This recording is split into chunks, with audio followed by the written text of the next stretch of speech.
is have someone help us build our confidence. We're going to meet the ever so wonderful, fabulous Bette Lord Hillman. She is an image consultant, a stylist, and an executive director with Mary Kay.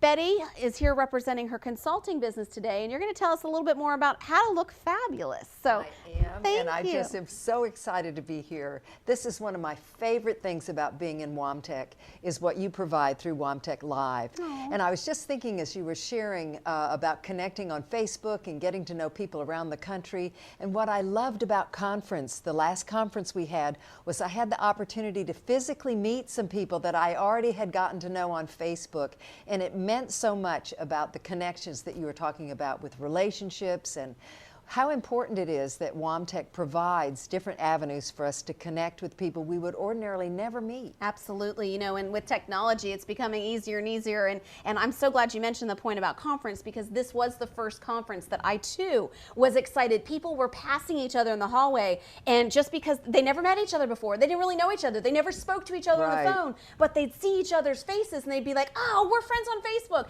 and they'd hug and they'd embrace, and it went boom, from a cold connection to a sisterhood.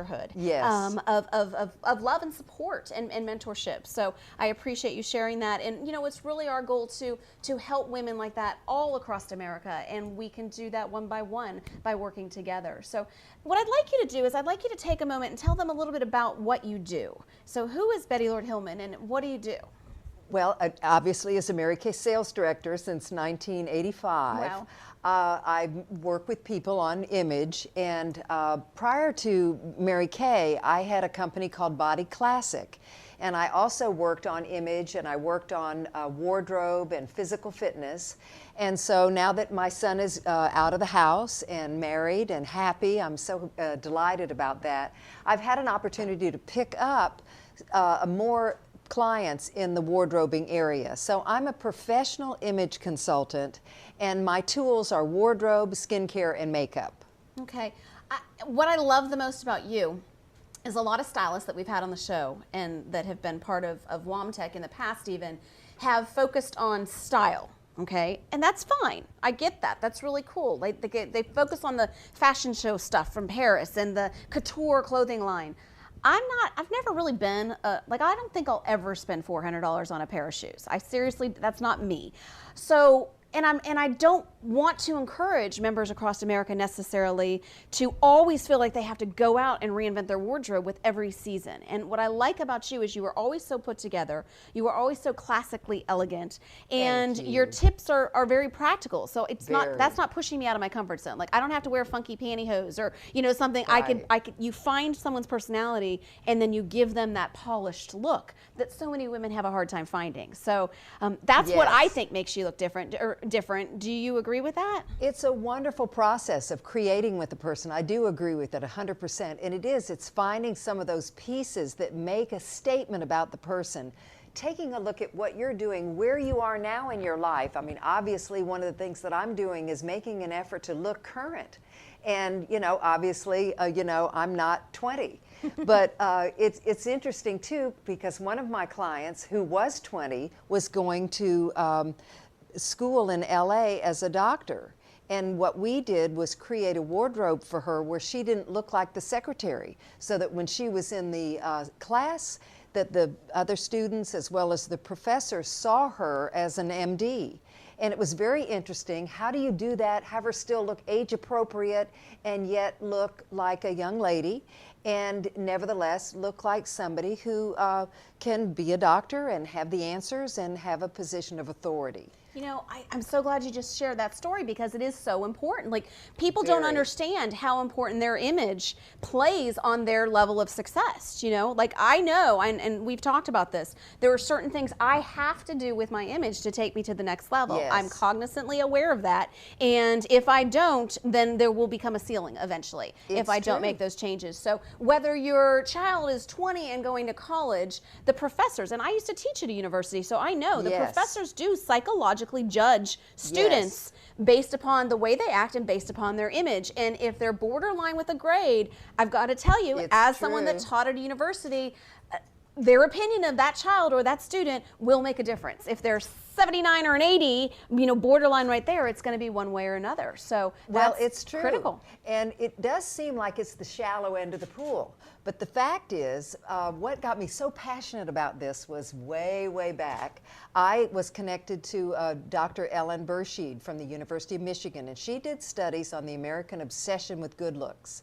And out of these studies, they discovered that a person makes in 1/10 of a second in time, 1/10 of a second in time, they make a decision about us as to whether or not we're attractive, unattractive, whether or not based upon that first thought, if you're considered attractive, you automatically are assumed to be somebody who's more trustworthy. You're automatically assumed to be somebody who not only will succeed professionally, but socially.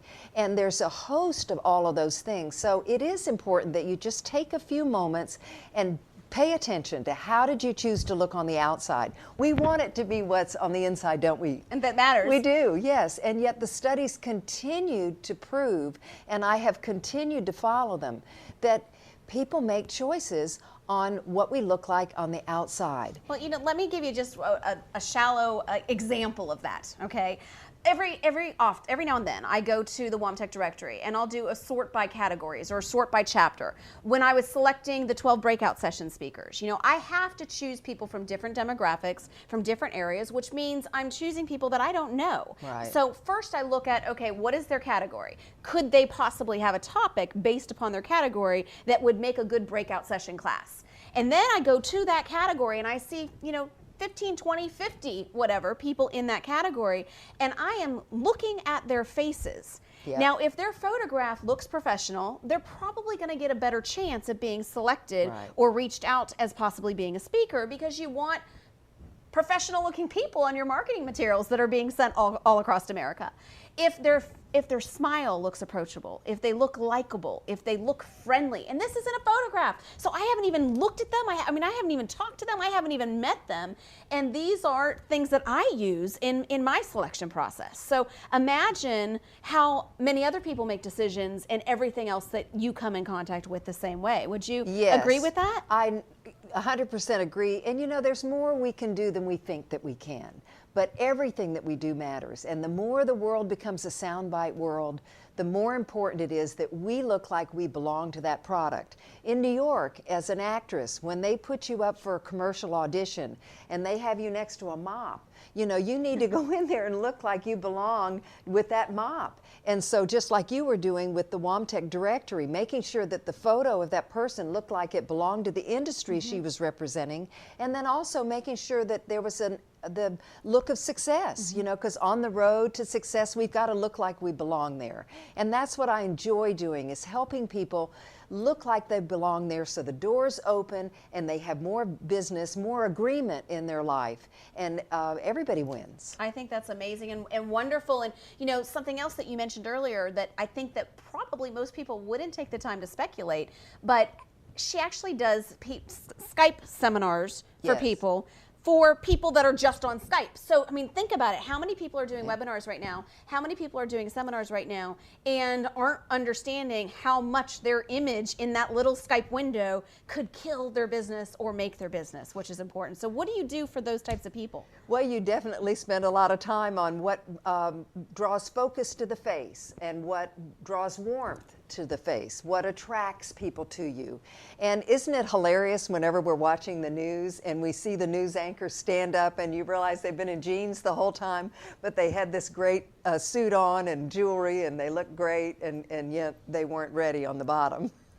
So that's what a Skype appointment is all about, how to do that. So even if you're not here, understanding that that image is going to matter. I can Yes. tell you, we did a Skype interview with somebody once who was supposed to be real successful, and when we were interviewing her, it was on WOAMTEC Live, and when we were interviewing her, she had a lot of distraction items in the background and a lot of papers on the bookshelf, and she wasn't dressed as professionally. It was a little mousy, I think, in the attire that she chose that day, and it did market her not as credible as she probably would have. Where last month we had Joe Rosen, who is an attorney from Atlanta, and you could tell his office was an executive office. He was dressed like an executive, and you could tell he was successful. I mean, just by looking at his desk. Do you know what I mean? So yes. all of those things are really important. Now, what kind of tips or suggestions do you have to share with us today? Is there anything that you think that our audience may benefit from hearing?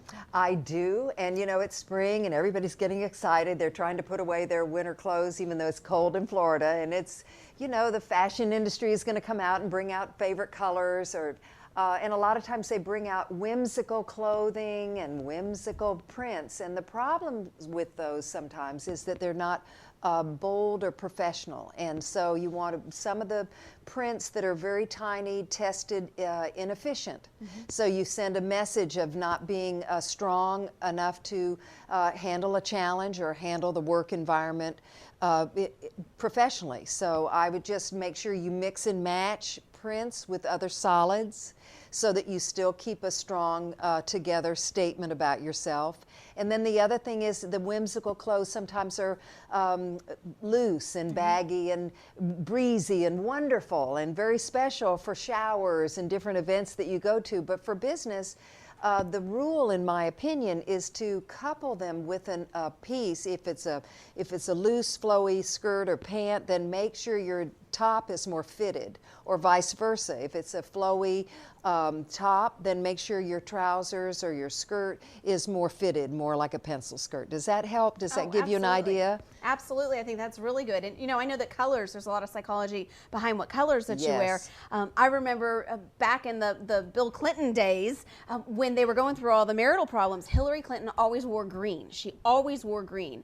And green has a tendency of being more of a supportive color. And now that she's in a different role in her life and for our nation, she's always wearing red, blacks, or blues. It's totally different. So I know you could probably help people with what color is best, not only for your skin, but for the statement that you're trying to make for an event. Exactly, and what do they want? We go through goal setting. What are they looking for now? What doors do they want to open? And colors definitely play a part. Clothing plays a part. Makeup, hair, everything. And some people have it all together, and they just need someone to steer them in the right direction to create what I call the element of surprise. Mm-hmm. How do you look professional, look like you have it all together, and yet have that wonderful delight that you're somebody that's on the go and in the know, and I call that sometimes the surprise element. Absolutely. Well, the good thing about that is once you get that surprise element, you get that look, you will find yourself, if you're on the go and in the know, you will find yourself getting more publicity opportunities because Yes. magazines like Jeff would be more likely to want to profile you because you do have that on the go and on the know look Yes. that makes you an authoritative figure, and that's really important. So what is the biggest faux pas that you see people making right now? I think that the people have 20/20 vision of what works and what doesn't work, meaning you were able to look in that directory and you could go yes, no, and we're like that. I mean, 1/10 of a second, we do it. So we can all do that. We need to take a moment, in my opinion, and do it with yourself. Just pause before you go out the door. Look in the mirror. Ask yourself, is what I'm wearing going to assist me and open up the doors to what I want for my day? And usually you can figure out what you might change slightly to just make a better presentation and image impression of yourself. And not just when you're going to work. Because True. I think that often we forget, especially when we're redefining relationship marketing, often we forget that it really is about, for me, for example, I don't know sometimes when I'm meeting members. I've had members say, oh yeah, I saw you at church, but I didn't say anything. Or I saw you at the grocery store, but I didn't say anything. Because I may not, if I don't look at the directory enough, I may not recognize somebody's face. Right. Because I don't even see most of the applications these days. So it's hard for me to recognize people. But we have to remember that when we're at the grocery store, when we're at church, when we're at the gym even, Right. you're still your brand. You are still the person that is the person that is behind your product, good, or service, and you need to make sure you're communicating it correctly. I agree. That could be at the gym or it could be out on a Friday night because you never know. And with social media today, you never know when your photo is going to be captured. Oh my, and when it's you're so going to be true. tagged. I have another tip too. Yes, absolutely. And I called it high-low. When it is spring and we are encouraged to purchase something fashionable, if it's trendy, spend a low amount on that item. And so that would be the low part. And the high part is if you see something, you want to add it to your wardrobe and you feel it will transcend fashion and be good for a year or two, or will add to whatever branding you're making a change toward and transitioning to, spend more money on that. So that would be your higher priced item, and then your low priced item would be for that print pair of trousers or something that's just right for spring or summer. Did you see anything with the wardrobe at the Oscars that will give you an idea as to where some of the trends are going? Wow, isn't it fun to watch all those gorgeous, and you can always see the elegance, can't you? Absolutely. Usually there's one or two people and they just did it right. I love to watch it. I don't know if I could put one finger on anything. I love the beautiful color coral that's come out, all the orange and bright reds. Of course, you never know for sure how you're seeing it from the TV camera. Right. You know, and of course, always thinking about how color makes sure that it's not wearing you, right, that you're wearing the color, and that's an interesting element, isn't it? Absolutely. So, I don't know if I could really answer that. No, you did, and you named a couple of things, because I think color is really important, and you're right, you have to make sure that you're making a statement, but that you're making a statement and not what you're wearing making the statement. You know, it really has to come together very nicely. One of the things that I noticed is everybody seemed to have more of a polished look. You know, the rough hair, or it was more tailored, it was more polished, it was more classic and elegant this year than some of the years in the past. Even the men, you know, even for a lot of the men, which was really cool. I just wish the dresses had fit better. One of the things I noticed, I just felt they were long. It's like they almost decided they weren't going to hem it because they were going to give it back or something. I just didn't quite understand it. I liked it to be a little better fit. So how important is alterations and fitting? Like, how often do you buy something and then take it to get it altered? Well, hopefully if you're buying, you know, if you find the proper style or brand or label for a given person, there shouldn't be much alteration, because there are clothes out there that work for all of us. You just take a little extra time to get the right thing. But the fit for a man or a woman, Kathleen, can make all the difference in the world, and it's such a worthwhile thing to do. Okay, that's good to know. Thank you so much for sharing today. I just love it. We're running out of time, and I know you want to talk about this product, and I know you use Mary Kay as part of the vehicle to give the put the finishing touches on somebody. You're going to offer this product to any WOAMTEC member 15% off for the month of March. Is that what you said? Correct. Okay, so tell them real quick what this product is before we leave today. All right. Well, really quickly, Mary Kay is for all ages, and this is our newest time-wise repair system. So this is a volume firm, patented formula for people that are wanting to counter the advanced aging signs of skin, which could be wrinkles, loss of volume in the face, or whatever. So everything in Mary Kay has been given the Good Housekeeping stamp of approval. Everything in Mary Kay is 100% guarantee. So your offer to just try this to see if it answers what you're looking for to improve your skin is really complimentary, because if you purchase it at the 15% off and don't like it, you can return it and exchange it for something else, or you can get your money back. So that's my WOAMTEC offer. And I just want to emphasize to everyone how important it is for them to have their consultation with you, really take advantage of one of those incredible member benefits, and to take advantage of WOAMTEC Live. Just the experience of being on camera with you, I think, will help everyone in their business. Thank you. Thank you so very much. And you know, as our YouTube channel continues to grow, we're continuing to get lots of hits, and it's really helping people's search engine optimizations, bringing their name higher in the ranking, because YouTube does do so well with increasing your SEO. Thank you again, Betty, for being here today. I greatly appreciate it. God bless you and all you do.